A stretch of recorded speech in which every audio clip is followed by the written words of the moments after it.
Energy writer Robert Bryce gets about a third of the electrical energy his family uses at his Austin home from solar panels on his roof.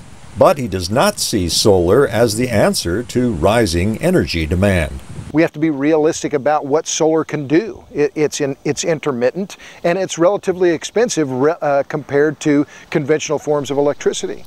In his new book, Power Hungry, Bryce takes a hard look at the energy scene using available statistics, basic physics, and simple mathematics to show that the most heavily promoted renewable energies, wind and solar, are expensive and inefficient. For example, he compares what's called the power density of a wind turbine and a natural gas well based on the amount of land area each requires. The power density, the aerial power density of a wind turbine is about 1 to 1.2 watts per square meter. Well, compare that with a natural gas well. It produces a power density of about 28 watts per square meter. So we're talking an order of 20 times greater power density from a gas well than you do from a wind turbine. A constant theme in U.S. energy debates is the nation's reliance on oil imports. But in Power Hungry, Bryce notes that wind generators rely on rare earth elements like neodymium in the magnets that produce electricity, and points out that 95% of the reserves of those rare earth elements are found in one country, China. We could simply be trading one type of dependence, which is a dependence on the global oil market, the integrated global oil market, for a market in the rare earth elements where China controls essentially the entire market.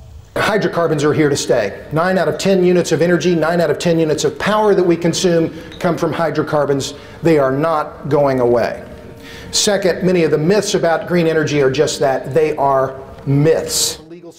In speaking engagements around the country, Robert Bryce argues for a realistic approach to the energy issue, noting that any alternative to current world fossil fuel use would have to match the energy equivalent of 23 Saudi Arabias.